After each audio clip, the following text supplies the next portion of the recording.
नमस्कार, स्वागत है दोस्तों। आज की बड़ी खबरें, मुख्य समाचार लेकर आप सभी के लिए आए हैं, जहां पर जानेंगे देश दुनिया की तमाम बेहद बड़ी खबरें जो जानना आप सभी के लिए भी जरूरी है, क्योंकि ये खबरें आप तक नहीं पहुंचाई जाती हैं।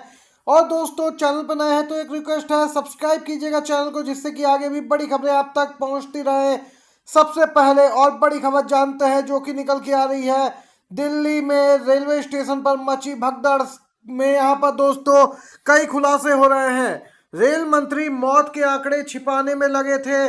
भगदड़ पर कांग्रेस ने मांगा अश्विनी वैष्णव का इस्तीफा। नई दिल्ली स्टेशन पर शनिवार रात हुई भगदड़ में दोस्तों कई मौतें हुई। आंकड़े फिलहाल स्पष्ट नहीं है, लेकिन 18 मौतें बताई जा रही हैं। कांग्रेस ने रेल मंत्री के इस्तीफे की मांग कर दी है। कांग्रेस का आरोप है, जब देश के एक रेलवे स्टेशन पर महिलाएं और बच्चे भीड़ में दबकर मर रहे थे, तब अश्विनी वैष्णव यह खबर दबाने और मौत के आंकड़े छिपाने में लगे थे। दोस्तों, आपको बताते चलें, ये खबर दामने में लगे थे, मौत के आंकड़े छिपाने में लगे थे। कांग्रेस का कहना है कि ऐसे निर्लज्ज आदमी को मंत्री पद पर रहने का कोई अधिकार नहीं है। रेल मंत्री को तुरंत इस्तीफा देना चाहिए, देश से माफी मांगनी चाहिए। दोस्तों, पहले यह खबर को अफवाह बताई जा रही थी। रेल मंत्री का इस्तीफा यहाँ पे अब मांग पकड़ता जा रहा है। राहुल गांधी ने भी मोदी सरकार को घेरा है। दोस्तों, मोदी सरकार अपनी विफलताएं छिपाने के लिए कई यहाँ पे हथकंडे अपना रही है। वहीं विपक्षी दल भी हमलावर है। एक के बाद एक कई वीडियो सामने निकल के आ रहे हैं, जिससे कि मोदी सरकार की सच्चाई देश के सामने आ रही है और रेल मंत्री का इस्तीफा मांगा जा रहा है। वहीं दोस्तों, नई दिल्ली रेलवे स्टेशन पर कई लोगों की मौत हो गई, इसमें छोटे छोटे बच्चे भी शामिल थे। कांग्रेस ने अपने सोशल मीडिया एक्स पर सवाल पूछा, इस घटना पर किसे इस्तीफा देना चाहिए, प्रधानमंत्री, रेल मंत्री या दोनों को। दोस्तों, प्रधानमंत्री को लेकर यहाँ पे 16% लोगों ने कहा कि उन्हें इस्तीफा देना चाहिए। रेल मंत्री 42% और दोनों को लेकर भी 42% लोगों ने हामी भरी कि दोनों को इस्तीफा देना चाहिए। दोस्तों, आप तक अगली बड़ी खबर पहुंचाते हैं। वहीं दूसरी तरफ दोस्तों, नई दिल्ली रेलवे स्टेशन पर भगदड़ में मरने वालों 18 लोगों की सूची में 90% बिहार के हैं। महाकुंभ में भगदड़ मौत में दोस्तों बिहार के ही ज्यादातर लोग थे। वहीं आपको बताते चले, मौत के बाद भी अफसर घर से बाहर नहीं निकले, बताते रहे खबर अफवाह है। अब यहाँ पर social media users CM Nitish Kumar को टैग करते लिख रहे हैं, मुख्यमंत्री जी ये सूची देखिए, अगर अभी भी केंद्र सरकार को आप समर्थन कर रहे हैं तो यह बहुत ही गलत बात है।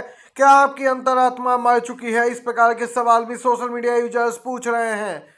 लालू यादव, आरजेडी प्रमुख लालू यादव का बयान भी दोस्तों अभी अभी सामने आया है। रेलवे के कुप्रबंधन के कारण इतने लोगों की मृत्यु हो गई।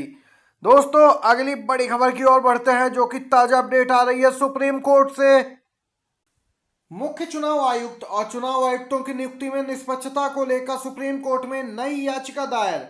मुख्य चुनाव आयुक्त और चुनाव आयुक्तों की नियुक्ति होने वाली है। जी हाँ दोस्तों, सी राजीव कुमार 18 फरवरी को रिटायर हो रहे हैं। एक याचिका सुप्रीम कोर्ट में वरिष्ठ वकील मैथ्यूज जे नेंदुपरा ने दाखिल की है। याचिका में कहा गया दोस्तों कि केंद्र सरकार द्वारा लाए गए कानून के मुताबिक 3 सदस्यीय समिति चयन करेगी। इसमें बदलाव होना चाहिए। 3 सदस्यीय समिति में पीएम और विपक्ष के नेता द्वारा तीसरा सदस्य चुना जाना चाहिए।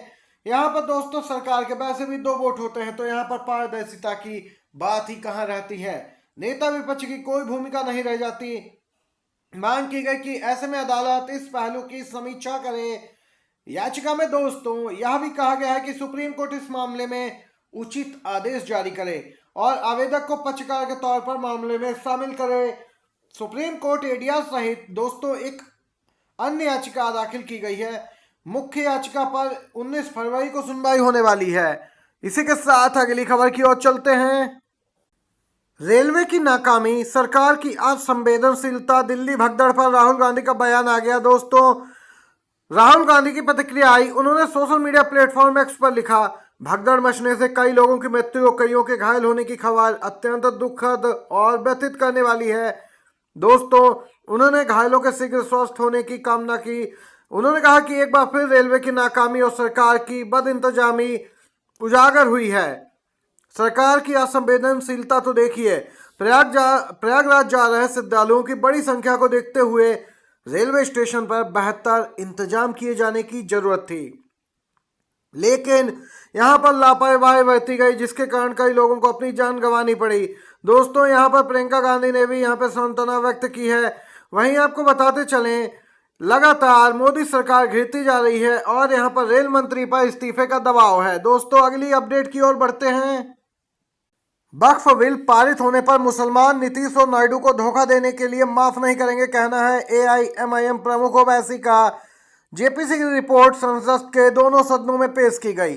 दोस्तों विपक्ष ने आरोप लगाया कि विपक्षी सांसदों द्वारा जारी किए गए नोटों को वक्फ पर अंतिम रिपोर्ट में उनके नाम शामिल करने के लिए हटा दिया गया। जी हां, ओवैसी ने यहाँ पे हमला बोला है जोरदार तरीके से। दोस्तों ओवैसी ने कहा कि समिति की बैठक पूरी तरीके से गलत थी। अध्यक्ष ने यानी जगदम्बिका पाल ने अपने विशेषाधिकार का दुरुपयोग किया और समिति के सदस्यों के साथ दुर्व्यवहार किया।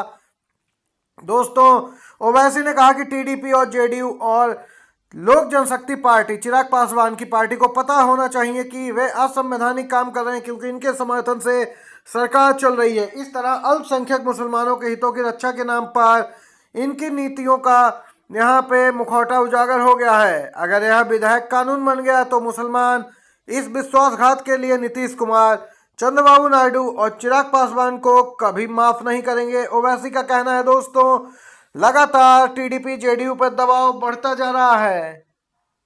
हरियाणा से अपडेट है। कांग्रेस ने नगर निगम चुनाव के लिए दोस्तों जारी की है मेयर उम्मीदवारों की पहली लिस्ट। हरियाणा प्रदेश कांग्रेस कमेटी ने नगर निगम चुनाव की तैयारियां शुरू कर दी हैं। चुनाव के लिए प्रत्याशियों के नामों का ऐलान हो गया।